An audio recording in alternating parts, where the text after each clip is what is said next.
The 49th edition of the G7 summit will be held in Japan's Hiroshima. World leaders will gather in the historic city from May 19th to May 21st. The crucial meeting comes amid global fears of a looming US debt default. Our economy would suddenly find itself in an unprecedented economic and financial storm. Millions of American families that rely on payments for the federal government would likely go unpaid, and that ranges from 66 million Social Security beneficiaries to millions of veterans and military families who have served our country honorably. The G7, or the Group of Seven, is an organization of the world's 7 largest so-called advanced economies, economies which control the global finance system. These are Canada, France, Germany, Italy, Japan, the UK, and the US. Russia had joined in 1998, and the group was temporarily called the G8. But it was then booted out after the Crimean annexation in 2014. This year's agenda also includes a deepening division over energy policy and the Ukraine war that's still raging at Europe's borders. So the G7 summit in Hiroshima will be a test of Japan's peace-brokering power.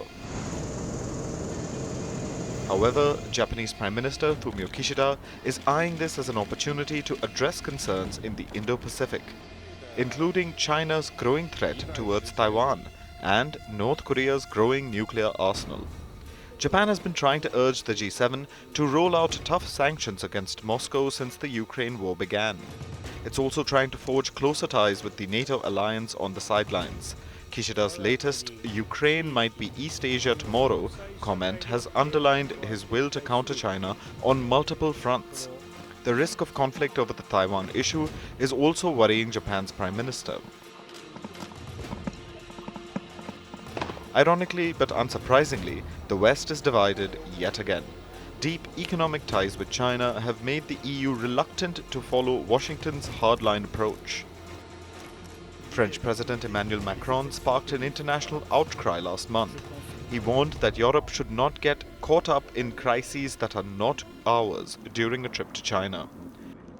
Meanwhile, the Joe Biden-led US is also pushing for a united front. In fact, the US has started emphasizing that its China policy is focused on de-risking and not decoupling, a reassurance to G7 allies that the US was not pushing for a more draconian approach to Beijing. Japan's established a very important agenda for the G7. We look forward, President Biden looks forward to pursuing that at the leaders' meeting next month in Hiroshima.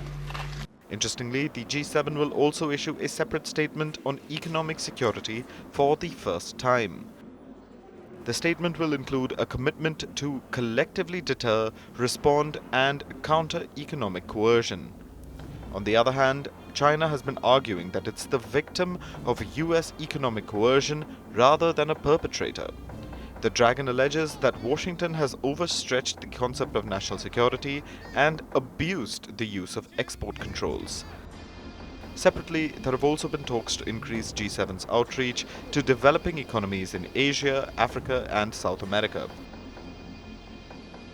Leaders of non-member nations like India, Indonesia, Brazil, and Vietnam have been invited to the Hiroshima summit. This brings us to India.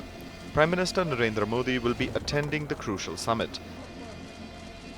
This is the first visit to Hiroshima by an Indian Prime Minister since India conducted nuclear tests in Pokhran in 1974.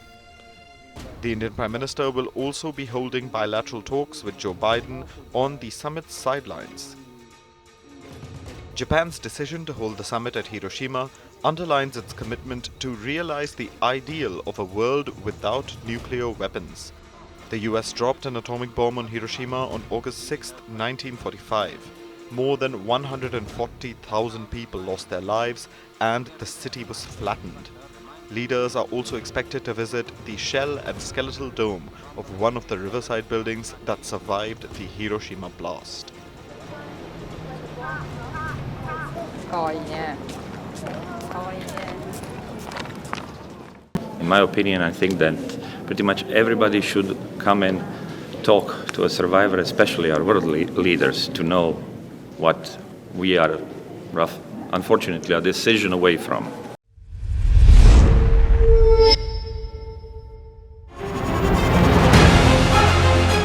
Email exchanges from inside the BBC, they talk about the risk of violating Indian laws. It's easier to rake up the freedom of speech debate, but does it give anyone a free pass to knowingly violate the law?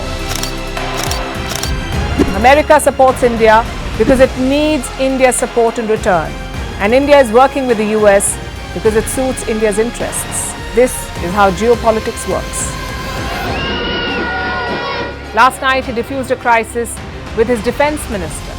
But today, Netanyahu was confronted with a new problem. His cabinet seems to have rebelled against him. The UK is looking at the Indian subcontinent to fill its coffers. That India seems to be negotiating from a position of power, like a partner and not a former colony.